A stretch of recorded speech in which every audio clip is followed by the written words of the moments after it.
मैंने कई सालों पहले अरविंद दडिगा की द वाइट टाइगर पढ़ी थी। मैन बुकर प्राइज विनिंग ये नॉवल तब भी मुझे ठीक लगा था, लेकिन उस टाइम भी मुझे इससे एक छोटी सी शिकायत थी। मेरे लिए बड़ा सवाल ये था कि इसी नॉवल पर बनी गौरव आदर्श, प्रियंका चोपड़ा और राजकुमार राव की फिल्म क्या मेरी इस शिकायत को दूर कर पाएगी। सबसे पहले तो न्यू कमर गौरव आदर्श ने इस द वाइट टाइगर में जो काम किया है वो ऑन स्क्रीन परफॉर्मेंस में अपने आप में एक बेंचमार्क जैसा है।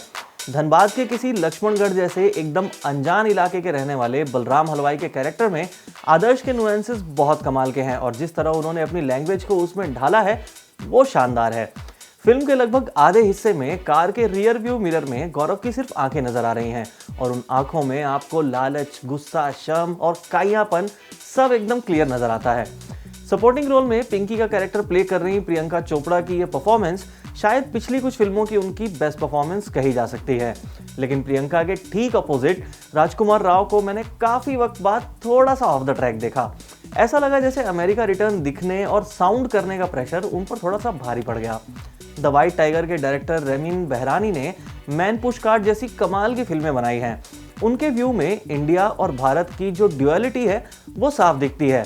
मतलब जहां एक तरफ सोशलिज्म की बात करने वाले लोग खुद कट्टर कैपिटलिस्ट हो सकते हैं और अंडर प्रिविलेज जनता से सिंपैथी रखने वाला खुद अपने प्रिविलेजेस के खूब मजे ले सकता है। दो लाइन में कहानी का इंट्रो दूं तो बलराम हलवाई यानी आदर्श गौरव लक्ष्मणगढ़ जैसे नक्शे से भी गायब किसी छोटे से गांव से है और उसकी कहानी कर्ज में डूबे बाप के बिना इलाज मर जाने से शुरू होती है। जवान होते ही वो तय कर लेता है कि गांव के इलाके के सबसे बड़े रईस के घर काम करके ही उसका कुछ भला होने वाला है और वो उसके अमेरिका रिटर्न बेटे अशोक यानी राजकुमार राव का ड्राइवर बन जाता है। पिंकी यानी प्रियंका अशोक की वाइफ है। अपने रईस मालिकों से वो क्या सीखता है, अपने कंधों से गरीबी, कास्ट और एक्सप्लॉयटेशन का मलबा उतारने के लिए वो क्या कुछ करता है, यही फिल्म की स्टोरी है। अब आते हैं द वाइट टाइगर से मेरी शिकायत पर। मैं खुद ऐसी जगह से आता हूं जहां कास्ट क्लास डिवाइड और एक्सप्लॉयटेशन सुबह आंख खुलने के साथ ही दिखना शुरू हो जाता है। इस नॉवल में भी मुझे दिक्कत ये लगी थी कि ये बलराम हलवाई के सप्रेशन को इस कॉन्टेक्स्ट में बहुत सॉलिड तरीके से नहीं दिखा पाता। मतलब मैं नहीं चाहता कि बलराम को द वाइट टाइगर अपनी सोसाइटी का योद्धा या क्रांतिकारी टाइप दिखाए। बलराम को लगा कि इस पूरे जंजाल से निकालने का रास्ता सिर्फ पैसा है और उसकी ड्राइविंग फोर्स वो लालच है। लेकिन बलराम की ड्राइविंग फोर्स अगर ग्रीड है तो उस पर और थोड़ा फोकस होना चाहिए था। इसके अलावा फिल्म की पेसिंग एक इशू है।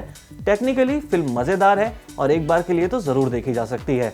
मतलब कुल जमा बात यह है कि ये वाइट टाइगर अपने जलवे तो दिखाता है, लेकिन इसकी गुर्राहट में बहुत ज़बरदस्त जोर नहीं है।